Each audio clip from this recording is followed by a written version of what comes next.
오늘 하나님께서 주시는 말씀은 갈라디아서 5장 16절에서 18절까지 말씀입니다. 세 절 말씀을 우리 한 목소리로 같이 봉독하겠습니다.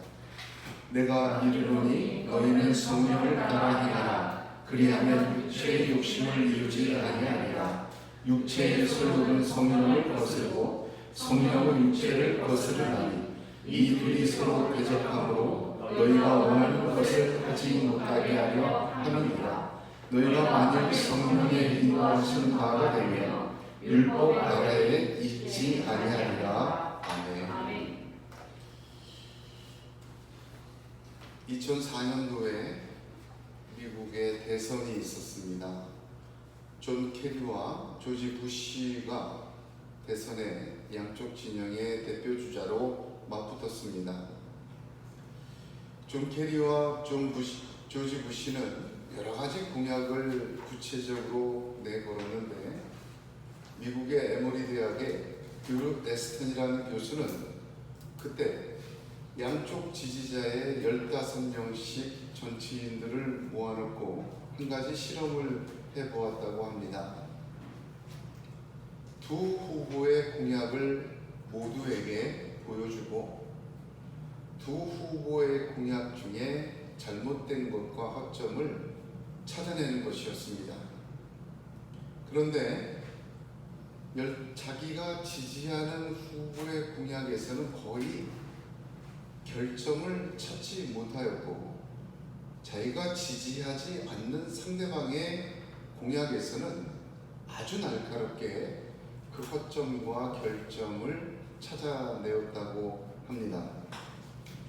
이 듀크 대학, 에머리 대학의 드루 에스턴 교수는 심리학자인데 그는 그 실험을 통해서 인지심리학에서 말하는 확증 편향적 사고의 위험성을 알렸습니다.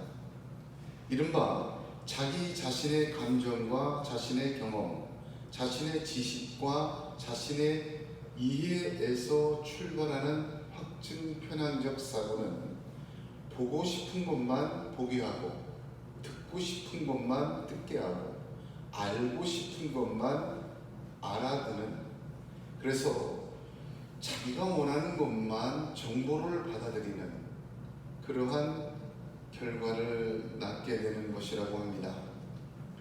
어떻게 보면 사람들은 하나님에 대해서도 성경에 대해서도 보고 싶은 것만 보고 듣고 싶은 것만 듣고 알고 싶은 것만 아는 확증 편향적 사고의 오류에 빠져들고 있는 것을 보게 됩니다.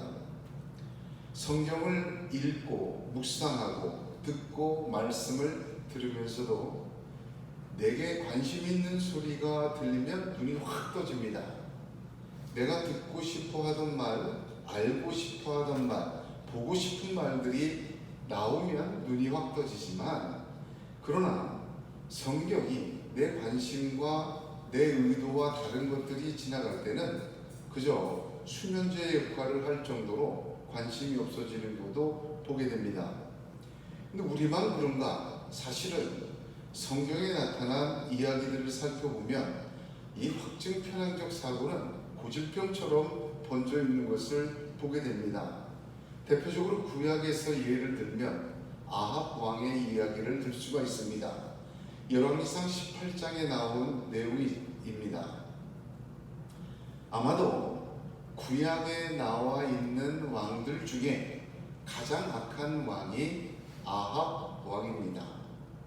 그래서 성경은 오므리의 아들 아합이 그 전에 모든 사람보다 여호와 보시기에 악을 더욱 행하여 느밧의 아들 여로보암의 죄를 따라 행하는 것을 오히려 가볍게 여기며 시돈 사람의 엣바알의 딸 이세벨로 아내를 삼고 가서 바알을 숭배했다.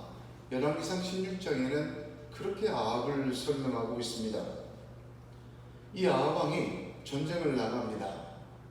전쟁을 나가기 위해서 하나님께 좀 물어보고 싶었던 거예요. 그래서 선지자 400명, 하나님의 선지자 400명을 싹 모읍니다. 어떻게 하는 게 좋겠는가? 그랬더니 그 선지자 400명 모두가 하나님이 그 성읍들을 왕의 손에 붙이시리이다, 그렇게 예언을 하였습니다. 그런데 단 한 명, 미아가 선지자라는 분이 있었습니다. 그를 부르지 않았어요. 왜 안 불렀는지 그 이유가 성경에 그대로 기록이 되어 있습니다. 그는 내게 대하여 좋은 일로는 예언하지 아니하고 나쁜 일로만 예언하기로 내가 그를 미워하나이다. 아합은 보고 싶은 것만 보고, 듣고 싶은 것만 듣고, 알고 싶은 것만 원하는 대로 알기를 원했습니다. 하나님의 음성조차 아합은 그리하였습니다. 미아가 선지자는 멸망을 선포했고 아합은 비참한 최후를 맞이하였습니다. 신약에서도 이러한 말씀과 주님에 대한 확증 편향적 사고는 여러 가지 예가 있습니다. 그 중에 하나를 꼽는다면 요한복음 12장에 나타난 사건인데, 마리아가 예수님의 발에 향유를 붓고 머리털로 씻은 사건입니다. 다른 복음서와 달리 요한복음에는 가룟 유다의 불평이 이유와 함께 기록이 되어 있습니다. 이 향유를 어찌하여 300데나리온에 팔아 가난한 자들에게 주지 아니하였느냐 하니, 이렇게 말하면 가난한 자들을 생각함이 아니요 저는 도적이라 돈꾀를 맞고 거기 넣는 것을 훔쳐갑니다. 예수님은 그 가룟 유다에게 가난한 자들은 항상 너희와 함께 있거니와 나는 항상 있지 아니하리라, 가만두어라, 그렇게 말씀하셨습니다. 가룟 유다는 그 향유를 붓는 사건을 보고 온통 예수님은 생각하지 않고 마리아의 입장도 생각하지 않고 그 향유의 값어치만 생각을 했습니다. 그리고 그것이 자기한테 얼마간 떨어질 것 같은 유익만 생각했어요. 그 사건에서 보고 싶은 것만 보고 알고 싶은 것만 하고 또 자기가 깨닫고 이해하는 대로만 받아들이는 것을 보게 됩니다. 성경의 많은 사례들 중에 구약과 신약에서 아합왕과 가룟 유다의 예를 아주 대표적으로 보았지만 이러한 현상은 매우 흔합니다. 사실은 성경에만 있는 것이 아니라 성경에 있다는 것은 우리에게도 있다는 것입니다. 우리 주변에도 또 나 자신에게도 하나님의 말씀은 내가 보고 싶은 대로, 내가 알고 싶은 것만, 내가 듣고 싶은 것만 들려지는 경향이 상당히 있다는 것을 보여주고 있습니다. 그러나 하나님께서는 우리가 듣고 싶고 보고 싶고 알고 싶은 것보다 하나님은 자신이 들려주고 자신이 알게 하고 자신이 보여주고 싶은 것을 우리에게 계시하여 주십니다. 그것이 성경이에요.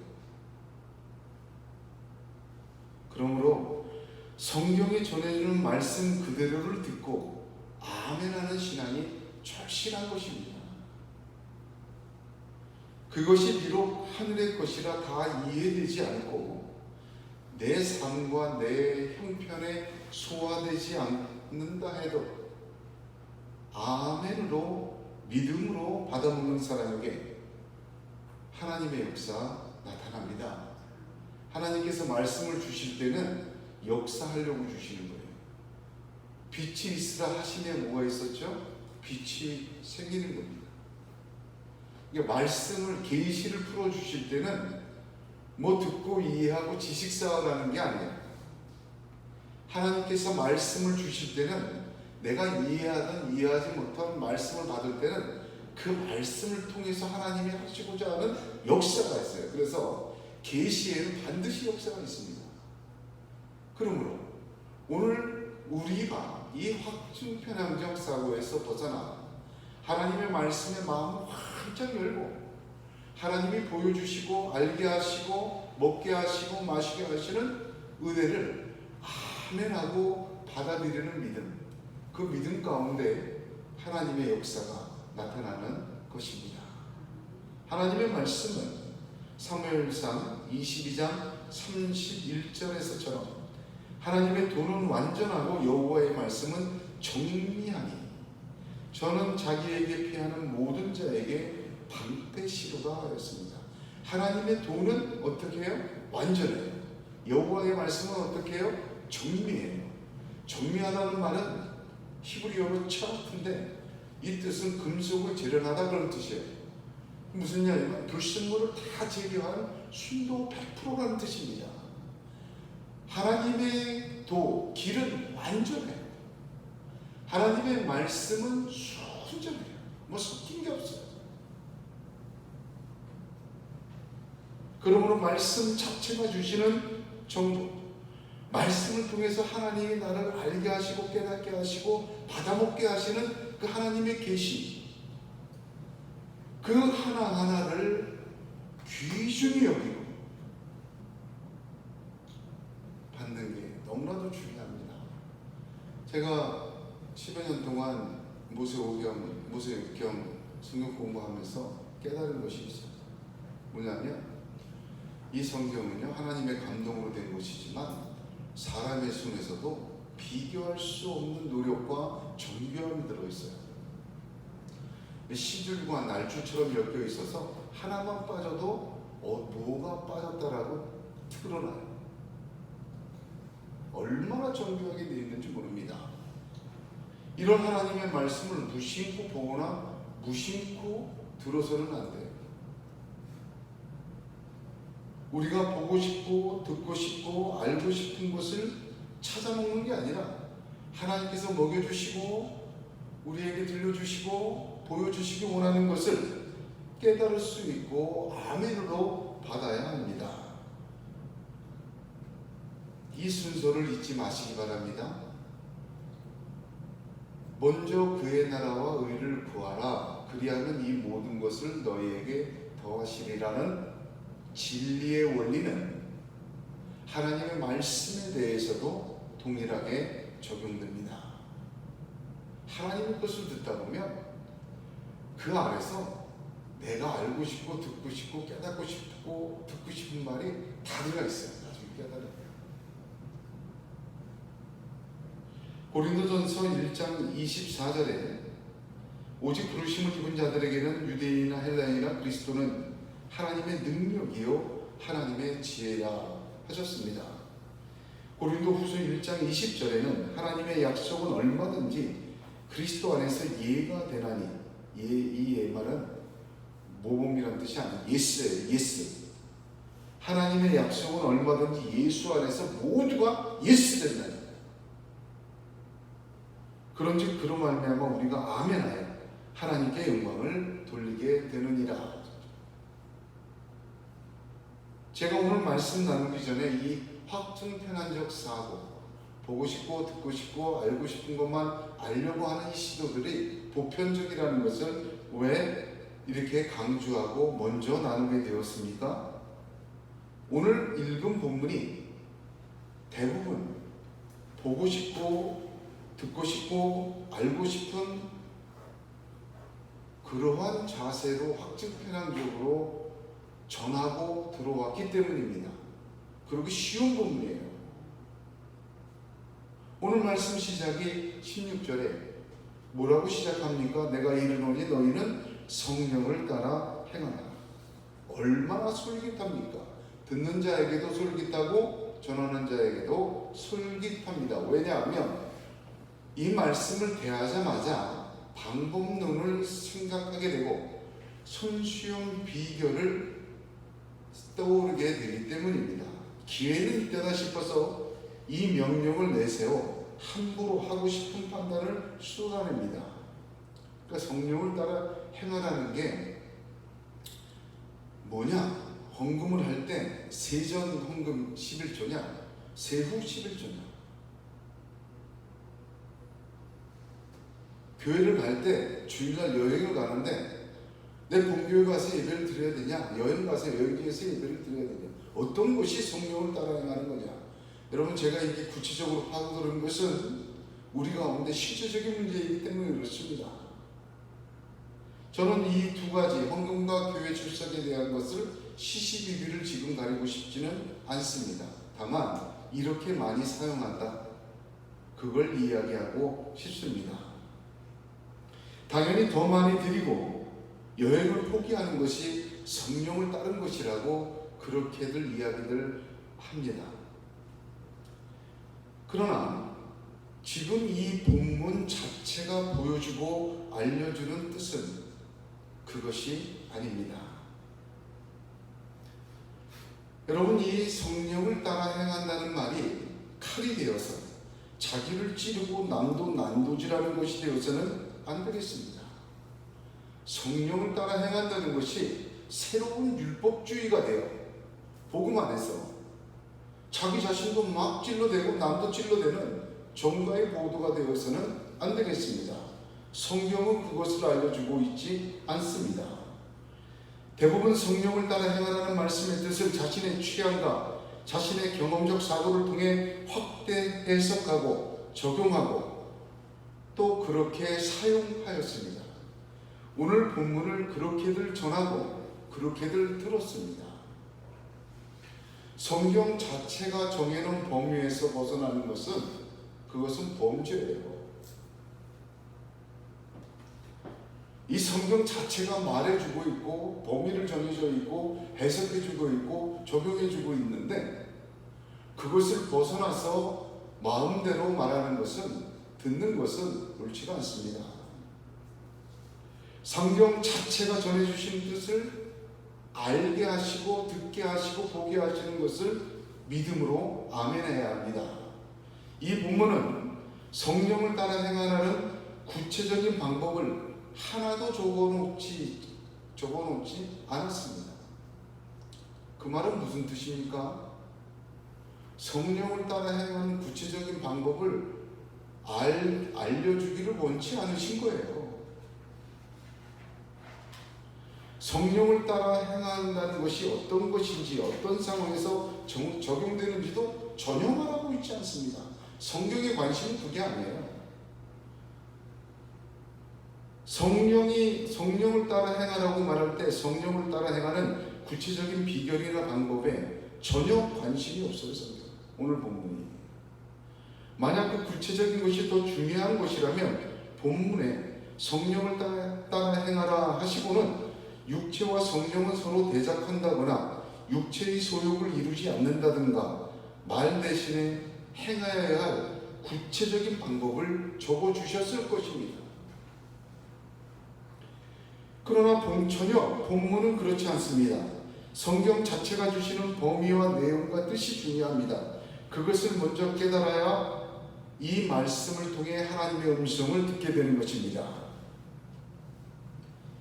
여러분, 이렇게 성경 자체가 말하려고 하는 것을 벗어나 적용시키고 확대하고 추론하고 이러면 결함 있는 복음이 돼요.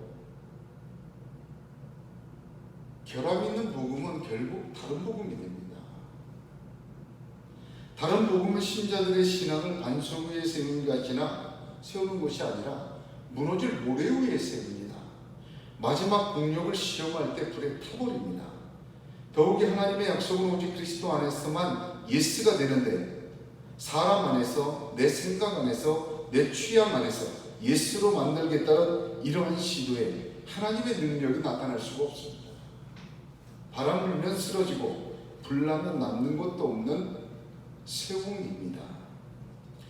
오늘 말씀 3절의 정의를 제가 말씀드리겠습니다. 오늘 말씀 3절은 방법론이 아니라 원리입니다. 원리.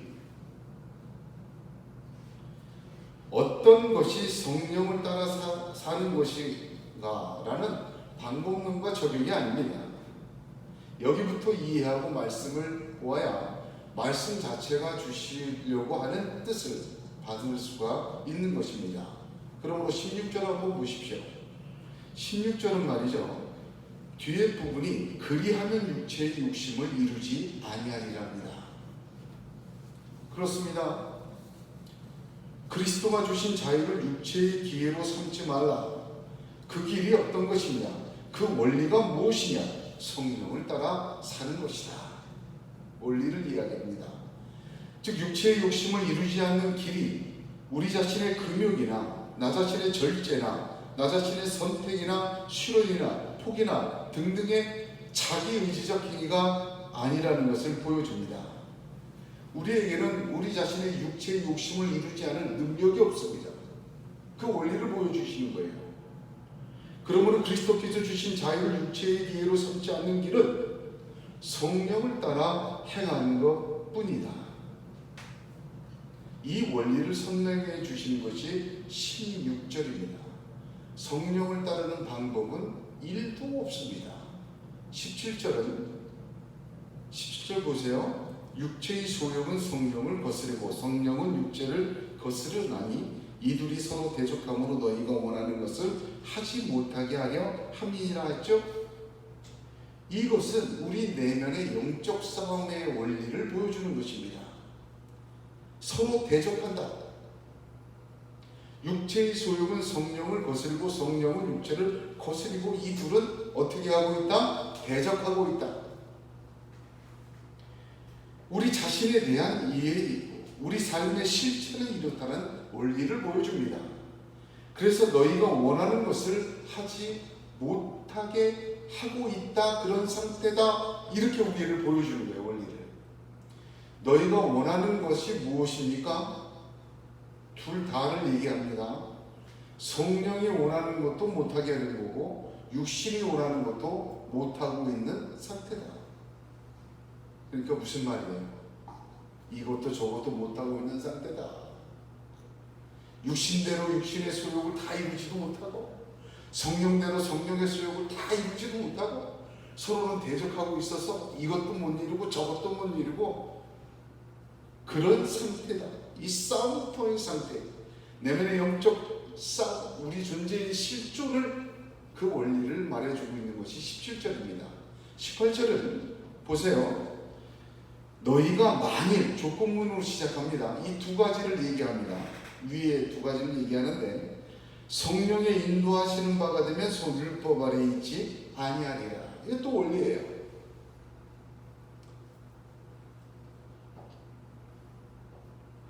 여기 주목해야 될 말씀이 뭡니까?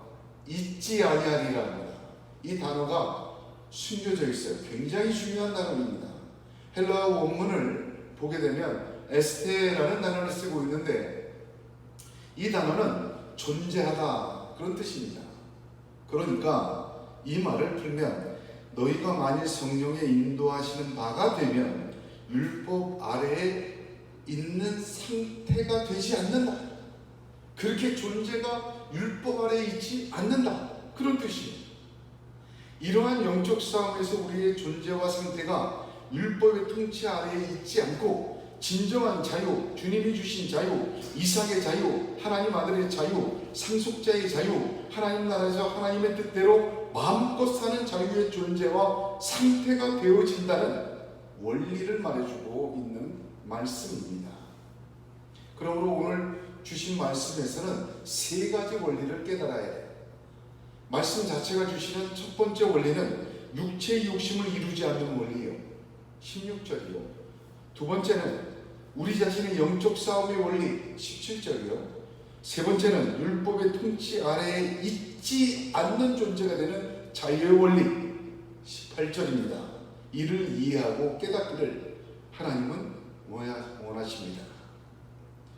그러면 성경은 왜 방법보다 원리를 우리에게 가르쳐주고 있습니까? 성령을 따라 행하는 그런 구체적인 것을 말씀해 주시면 얼마나 좋겠습니까? 여러분 여기 보세요. 생선을 주지 않고요, 생선 잡는 법을 자녀에게 가르칩니다. 이 원리를 주신 이유예요. 알 필요 없어. 그냥 아프면 이거나 먹어. 무슨 약이에요? 몰라도 돼. 이거나 먹어. 여러분, 원리 세 개를 가르쳐 줬어요. 왜 그렇습니까? 우리가 전문가가 되기를 원해요. 미숙하게 당하거나 실패하기를 원치 않았어요. 이 내면의 영적 싸움과 성령을 따라 사는 것과 육신의 기회를 삼지 않는 것에 우리로 하여금 전문가가 되기를 원하세요. 그 병은 이런 거야. 이렇게 진행될 거야. 열이 오른 것은 이런 이유고, 그러므로 이 속에서는 이렇게 하는 것이 옳아. 원리를 가르쳐 줍니다. 생선이 아니라 생선 잡는 원리를, 그 병의 약한 알이 아니라 그 병이 왜 시작됐는지부터를 가르쳐 줘요. 왜 그럴까요? 전문가가 되기를 원하기 때문입니다. 아주 다양하게 다가오는 이러한 육체의 기회는 우리가 여러 가지 형태에서 온전히 넘어서기를 하나님이 원하세요. 그래서 단순한 몇몇 방법이 아니라 원리를 가르치시는 거예요. 오늘은 첫째로 육체의 욕심을 이루지 않는 원리, 곧 성령을 따라 행하라를 나누기를 원합니다. 제일 먼저 방법을 떠올리지 말고 나에게 적용할 생각을 싹 버리세요. 성경이 말하는 걸 들어야 됩니다. 성령을 따른다는 것은 오늘 말씀에서는 원리예요.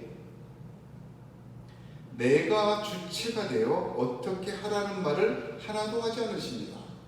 육체의 욕심을 이루지 않는 길은 내가 주체가 되어서는 이룰 수 없는 길입니다. 누가 주체가 되어야 돼요? 성령이 주체가 되어야 돼요. 그걸 강조하시는 말씀입니다. 여러분, 다윗을 한번 본받기를 원합니다. 다윗은 시편 143편 8절과 10절에 이렇게 기도하였습니다. 이 기도가 이 성령이 주체가 된 성령을 따르는 삶의 원리의 아주 실증입니다. 아침에 나로 하여금 주의 인자한 말씀을 듣게 하소서. 내가 주를 의뢰함이니이다. 내가 다닐 길을 알게 하소서. 내가 내 영혼을 주께 드리니이다. 주는 나의 하나님이시니 나를 가르쳐 주의 뜻을 행하게 하소서. 주의 영은 선하시니 나를 공평한 땅에 인도하소서 기도합니다. 얼마나 멋집니까? 육체의 수욕을 이루지 않는 성령을 따라가는 이 기도. 매일의 삶을 하나님께 드리고 전적으로 하나님을 의지합니다. 그리고 아침에 말씀을 듣게 하사 그 말씀을 통해 인도하시고 가르쳐 주시고 주의 뜻대로 이루어지기를 간구합니다. 어떤 일을 만날지는 몰라요. 어떤 선택을 해야 될 수도 있지만 이러한 자세와 이러한 기도가 다윗을 하나님 마음에 합한 자로 이끄신 것입니다. 성령을 따라 행한다는 건 매우 방대합니다. 요한복음 3장 8절에 바람이 임의로 불매 네가 그 소리를 들어도 어디서 오며 어디로 가는지 알지 못하나니 성령으로 난 사람은 다 이러하니라 하였습니다. 바람의 길을 우리가 어찌 다 알겠습니까? 다윗을 어찌 다 이해하겠습니까? 어떤 분은 자기의 감정과 뜻과 생각과 감동대로 마음껏 행하고는 이 말씀을 이용하여 자기를 정당화합니다. 갈피를 못 잡게 행동하고는 성령을 따랐다는 거예요. 임의로 분다는 거예요. 그런데 바람이 임의로 불지만 하나님의 뜻대로 붑니다.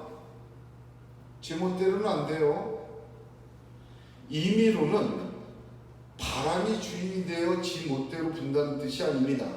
우리가 이해하지 못하기에 임의로 부는 것처럼 보이는 것뿐입니다.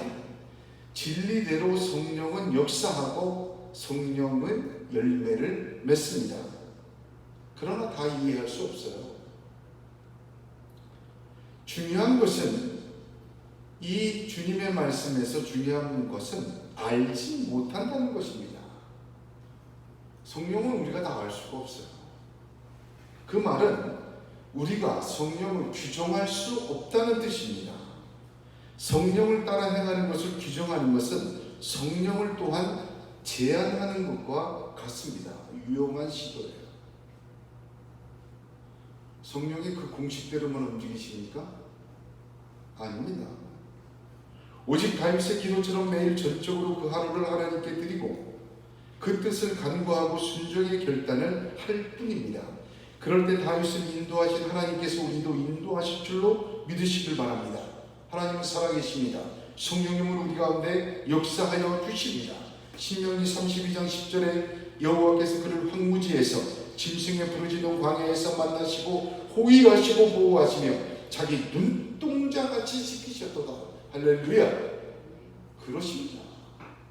믿었어야 되는 거예요.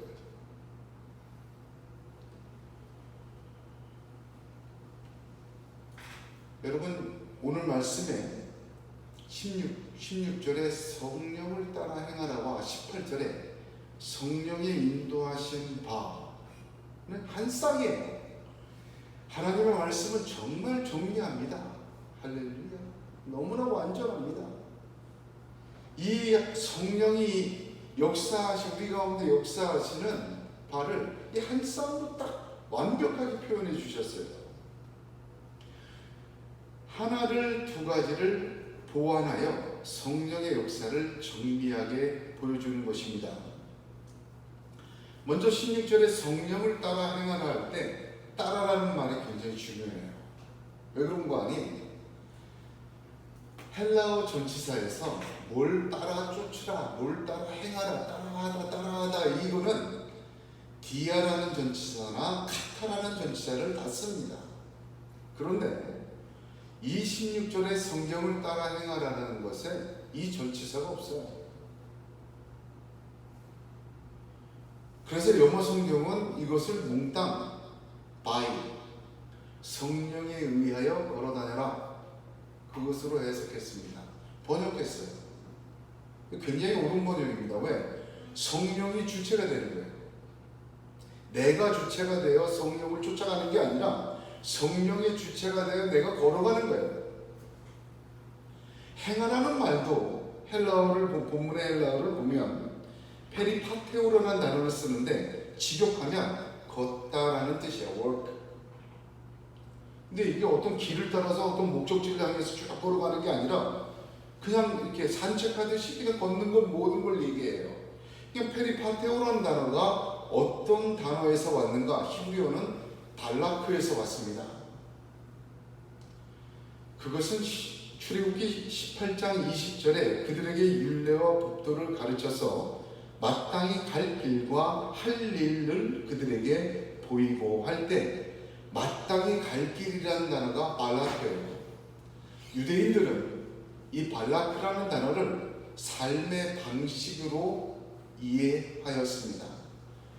유대교의 전통에 정통한 바울은 이 발라크라는 단어를 페리파테오로 번역했습니다. 그래서 성령에 의하여 걸어다니라 이 말은 성령에 의한 삶의 방식이다 이런 뜻입니다.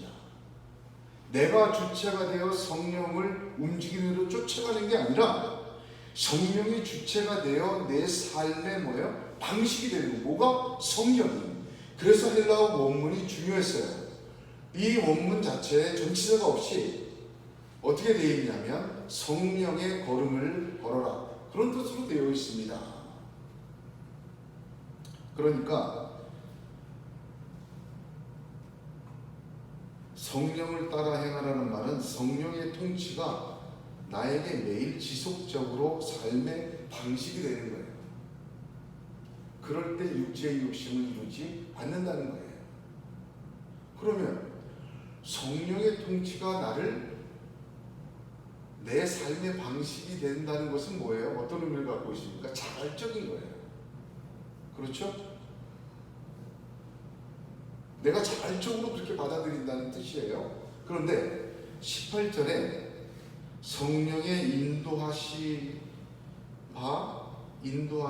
바라는 단어는 그 50%를 보완합니다.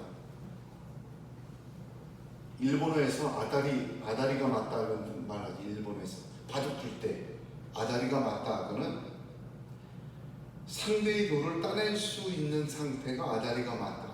우리가 일상적으로도 연세 있는 분들은 그런 말을 쓰잖아요. 아다리가 맞아, 아다리가 맞아. 그런 말을 썼어요. 근데 이걸 우리나라 말로 번역하면 아구가 맞다라고 얘기합니다. 아구가 맞다는 말은요, 처음과 끝이 딱 들어맞는다는 의미예요. 성령을 따라 행하라와 성령의 인도하신 바 됨은 아부가 맞는 거예요. 16절에 성령의 통치가 매일 지속적으로 내 삶의 방식이 되어라는 말씀의 아부는 성령의 인도하시는 바입니다. 이렇게 성령은 정리합니다. 완전합니다. 그러면 성령의 인도하시는 바는 지격해야 이해가 빨라요. 지격하면 뭔지 아십니까? 수동태예요.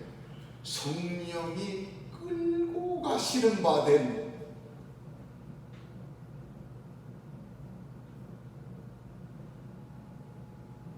나의 의지와는 상관없는 강압적 끌고 가심이 아니라 16절에 말한 것처럼 자발적인 순종할 때 성령께서 강력히 역사해 끌어간다는 뜻이에요.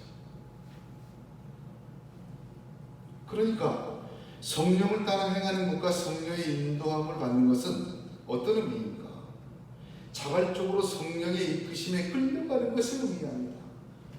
여기에는 그런 자발적인 성령의 통치를 받겠다는 신앙과 믿음과 다윗처럼 그런 게 있으면 성령이 이끌어 가신다는 능력, 그걸 설명하시는 거예요. 그럴 때 육체의 기회를 이루지 않고 육체의 수욕을 이루지 않고 영적 싸움, 내면의 싸움에서 이길 수 있다는 거예요. 이 원리를 설명해 주는 겁니다.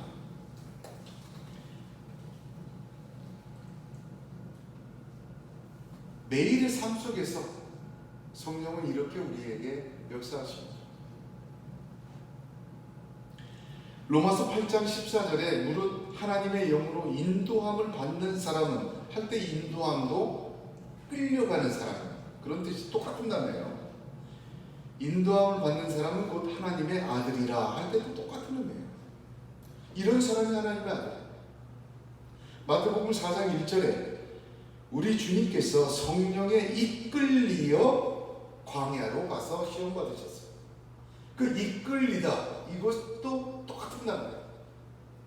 그러니까 성령을 따라 행한다는 것의 원리는 성령의 통치에 매일 순종해가는 삶의 방식이에요. 그럴 때 성령이 가만히 있지 않고 우리를 끌고 가시는 거예요. 그런 삶의 방식과 상태가 되을 때 성령이 역사하시는 거예요.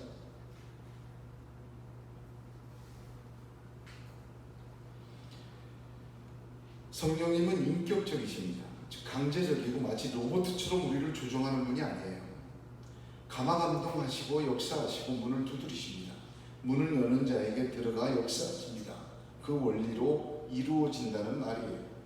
육체의 소욕을 이루지 않는 것, 육체의 기회로 삼지 않는 것, 육체의 소욕을 이루어서 육체의 열매의 사망을 얻는 것, 너무나도 강력한 도전이다. 그건 너희 힘으로 할 수 없다. 성령이 주체가 되어서 성령께서 이기게 하셔야 된다. 그럼 어떻게 살 거냐?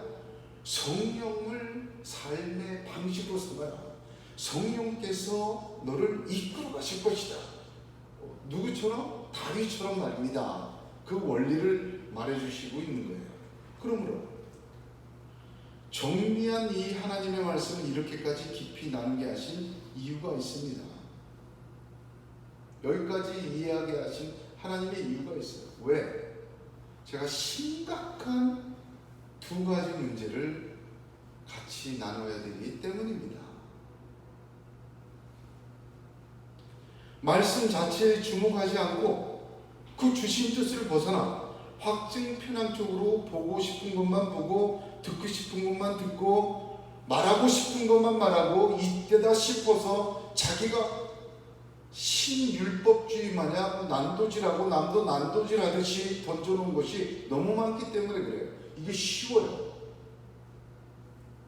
첫 번째가, 이 부작용의 첫 번째가 우리 가운데 나타나는 거, 예수라면 어떻게 하실까라는 질문입니다. 지금으로부터 한 30년 전쯤, 그러니까 1980년, 1990년대에 미국에서 경건한 복음주의자들에게 선풍적인 인기를 끌었던 말이 예수라면 어떻게 하실까라는 문구입니다.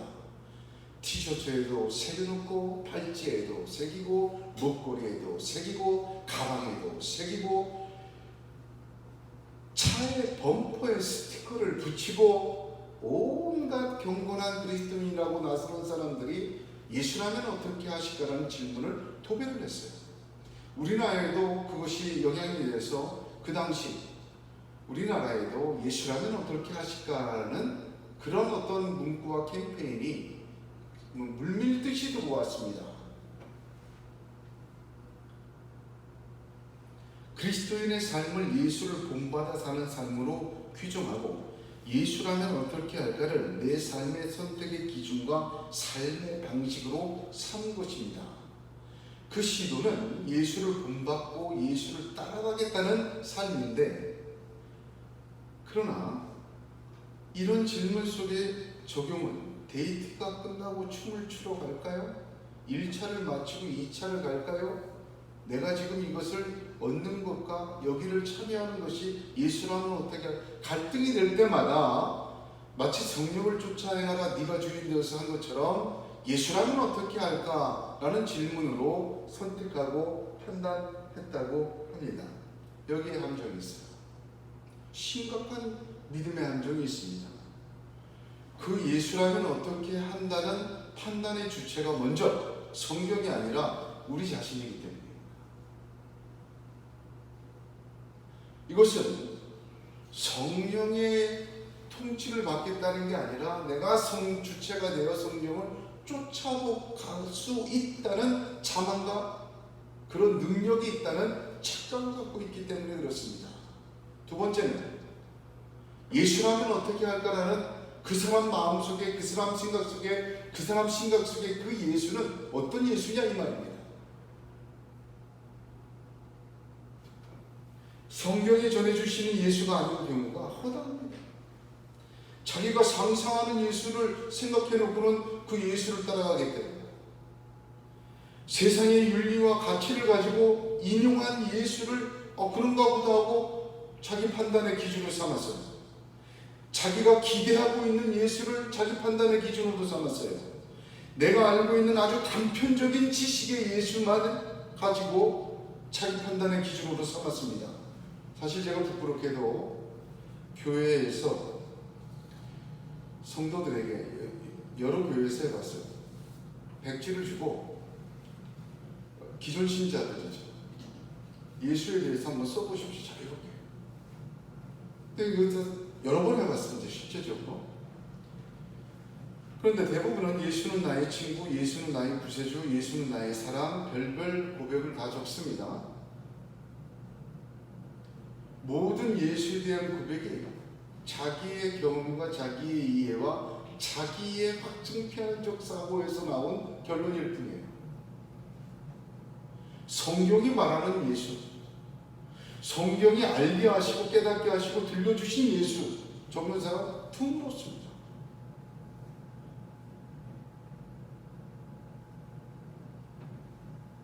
예수를 구세주인 줄 믿고 받아들입니다만 심판주임은 잘 말하지도 않고 듣지도 않습니다. 예수님은 왕이십니다. 우리의 친구이자 형제인 동시에 예수님은 보좌에 앉으신 교회의 통치자, 머리이십니다. 예수님의 십자가는 우리를 구원한 사랑입니다. 동시에 그 십자가는 우리도 주님처럼 내 십자가 지고 쫓아가야 될 십자가이라는 것을 말하지 않는 것인지 듣지 않은 것인지 적지를 못합니다. 예수라면 어떻게 하실까라는 말이 내가 주체가 되어 내 기분과 내 윤리와 내 도덕과 내 확증 편향적 현상으로 얻은 예수라는 기대와 상상에 의해 결정되는 것이라면 이것은 함정입니다.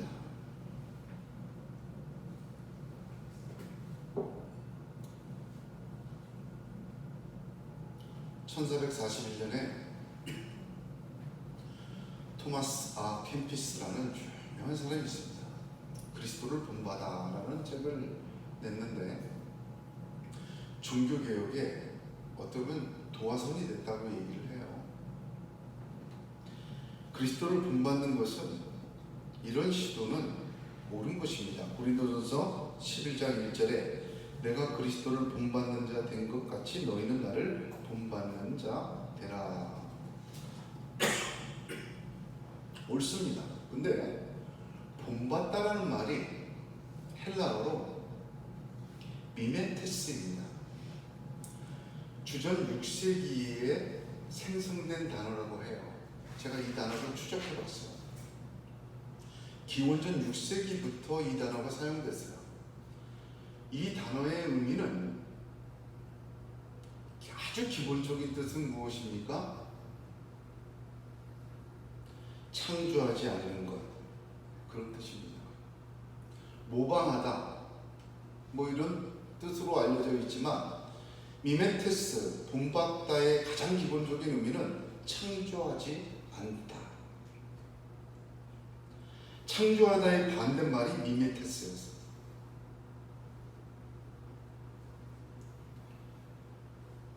그리스도를 본받는 것은 내가 창조하는 행위가 아닙니다.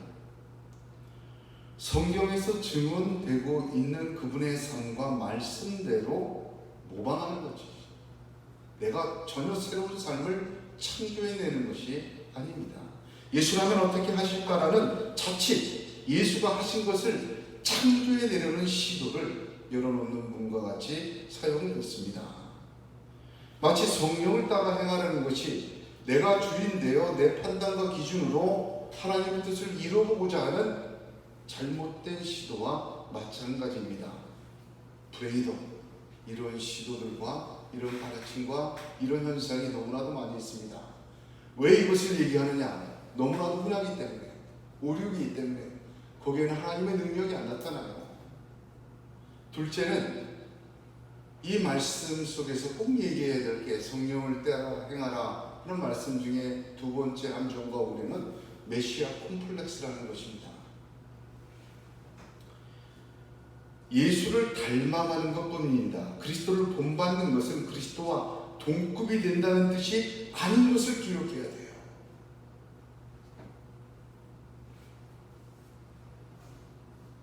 이게 원래 본질이에요. 그것을 모방하는 거예요. 이 모방하는 자가 본질이 될 수가 없어요. 이 사이, 본질과 모방 사이에 아날로기, 유비만 있을 뿐이에요. 이건 어려운 설명이라 빼면, 그러니까 모방하는 것이 말이죠. 그리스도와 동급이 된다는 뜻으로 생각하면 큰일 나는데 그렇게 되는 경우가 너무 많아요. 성령을 구하고 그 이끌리심에 성령의 역사를 자기 주체적 행위로 잘못 이해하면 이 함정에 빠집니다. 저와 여러분은 예수를 닮아가는 사람이지 예수 그리스도가 아닙니다. 그것도 내가 주체되어서는 닮아가는 것조차도 실패합니다. 왜냐하면 그런 능력조차 우리에게 존재하지 않기 때문입니다. 그래서 성령을 보내주신 것입니다. 메시아 콤플렉스라는 말은 인구의 약 10%가 해당하는데요. 지금부터 말씀드리는 것은 위키디아인가? 그 백과사전에 나와 있는 것을 조사한 거예요. 전체 인구의 10%에 해당하는데 정신병은 아니랍니다. 정신병으로 분류되지는 않지만 과다의 망상과 유사한 증상이 나타난다. 주로 조현병과 조울증 환자에게 가장 많이 보여진다. 이 심리가 형성되는 건 자신은 불행하다는 감정을 억압하고 있었기에 그 반동으로 자신은 행복하다는 강박적인 믿음이 발생한다. 더욱 이 상황이 깊어지면 사람을 돕는 일로 자신은 행복하다 믿으려 한다. 왜 이러한 논리가 되는가 하면 행복한 사람은 불행한 사람을 돕는 것이 당연하다는 믿음을 스스로에게 부과하여 나는 행복하다. 왜냐하면 사람을 돕는 입장에 있기 때문이다. 라는 이론을 구축할 수 있기 때문이다. 본래 사람은 사람을 돕기 전에 우선 스스로가 충족되어야 하지만 이 생각은 원인과 결과를 역전시키고 있다. 그런 동기에 의한 행동은 자기 만족이며 상대에게 반드시 좋은 인상을 주지도 않는다. 또 상대가 그 도움에 대해 이것저것 말하면 불쾌해지기도 한다. 또한 그 결과가 그 뜻대로 되지 않는 경우 비정상으로 그에 구애되거나 반대로 쉽게 단념해버리는 일도 특징적이다. 그렇게 설명해 놓았습니다. 저는 이런 경우 굉장히 많이 봤어요. 예언교회는요, 지금까지 자립을 못하고 있잖아요. 도움을 받는 입장으로 연약한 교회입니다. 그러나 주님으로 충만한 교회입니다. 아멘. 주로 지금까지 도움받는 입장이라 도움받는 입장에서 도와주는 분들의 모습을 볼 수 있는 기회를 많이 가졌어요. 제 모습이기도 합니다.